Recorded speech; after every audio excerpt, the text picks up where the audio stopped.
Uthe masithathwa kwathiwa sonikezwa i-training. I-training le ezosenza sibe o-process controller emaplantini ngoba sisebenza ka-water. Yes. Asikaze ke sithole kuze ube manje. Kwaku-2011 ngaleso sikhathi. 2011, yabona isithole esifana impela lesi. Kwakuseyi-learnership. Sikaze size siyithole-ke kuze kube manje. Yaphela-ke i-learnership kwaku-18 months.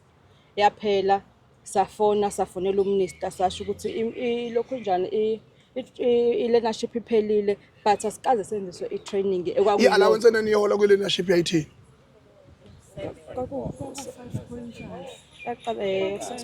yaqala u-6 6.4. Okay. Okay, kwadlula lapho okay safonela uminister sasho ukuthi njengoba sekuphelele kanjena i-learnership singakaze size sitrain ithini into yethu. Kwathiwa hayi asithi ukubekezela kancane kuso extendwa ngo6 months. Lo 6 months shothi kuzobe ukhonto eyenzakalayo. Akwangenzeka lutho.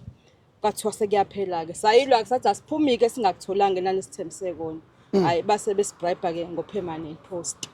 Sathola i-permanent post siqashelwa ukuba process control eplantini. Sithema sekuhamba ke isikhathi ke kwajikwa kwathiwa sesiyini o-grantsman sebona process control o-grantsman o-grantsman asitshelwanga sibizwanga sabona sesibona kuma-payslip ukuthi hayibo sekushintshile lapha occupation ma-grantsman ekusuke uzocosha amaphepha nje ugunda utshani. Sesigunda utshani ke ngomthetho-ke ngokwe-position Mana-ke i-reverse kanjani i-poster ekuthiwa i-permanent? Asazi lokho izolo zempendulo esiyidingayo bamchunu ngoba sesike sababhalela sathi sicela ukubesichazele besibize bezosichazela ngoba njengoba manje asi-understand. Ngafika uqashwe e-permanent post as u-sister bese kuthiwa usu-staff nurse later. Ucheck i-PP kuphela ushiye kanjani? Mabesho-ke bathi asisaqualify-ke manje kubo process control. Seniqualify isikhathi imingaki iminyaka kade nikule post? From 2011 till now. Asadingi ne-training thina sesi-overqualified ngo-experience. But-ke bathi ayi asiqualify. Okay, sabhala i-email sathi sicela bezosichazela sezwa. Napa bala e-office, nanti i-office ngale. Nanti nje ngale. Bathi angeke beze beyiphendule lo email yethu. Okay, sazama-ke ama-union nani ngoba sasaba nane-summit sasibambele eWestville. Ngomaphi unyaka?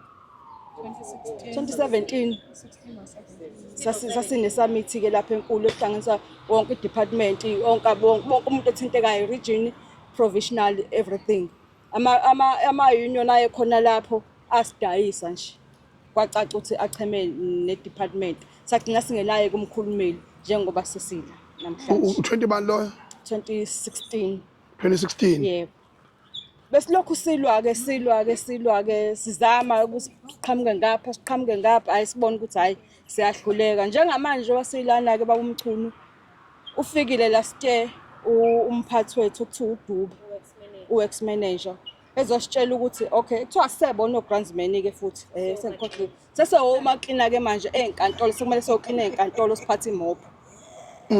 Sesisukile lapha macabanga sesishintshe ama-occupation kathathu kodwa sikwazi konke lokho asikaze sitshelwe akazi noma kuyenzekani vele kanjalo ukuthi umuntu osenami nitshingwa nje manje asambe sitshingwa-ke manje. Sotobe ngikhona mfowethu. Yebo ngale ukuthi ukuphi mfethu kuneme-agent bases mfethu more than 150 employees of Department of Transport from 2007 nginabo manje workshop basibesuke all corners of the province of KwaZulu-Natal just to see me and to cry out mfethu imess inkulu kakhulu mfethu. I need to agent to see you and I need to agent to see an MEC so that you can resolve this matter please my brother. Kunenkinga eziningi mfethu sifuna sihlalele phansi nawe mfethu no MEC zilungise ngoba seyiphume kakhulu esandleni mfethu usizo ngalibona ngibhekene nalo la manje bengidinga ukubona from 2007 beqhashazwa i-Department of Transport ngisekusuke khona ucele kuze kube manje baplakiwe nje indaweni thizeni ezi difference yabona kodwa manje ayikho into evidence abangenayo yokusukela kobaba uNtuli ubheka intuli okhawunda ohlomuka ondosi omchulu uWilisi konke imess but yabona I've consolidated only I report presentation abanginayo I'm willing to summarize it to you my brother so that with the representative so nibalalele bese nizama ukuyilungisa lento ngoba iphumile esandleni impethe embi mfethu impethe embi mntakababa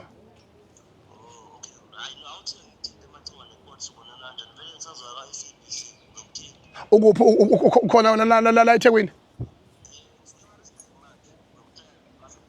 ngizohlala mina ngilinde wena uzufike la mfowethu ngicela siyilungise lento ngoba baphuma all corners of the province and manje le nto leyo so mangabe mfowethu siqhubeka thina mfowethu sisho ukuthi uhulumeni uqhaphaza abantu kube sengathi sikhuluma amanga mfowethu kanti izinto ezitangible real things are happening on the ground some of them you don't know nifica sevele sezondakele ngiyacela mfowethu ngiyacela mfowethu ungithinte mfowethu yabo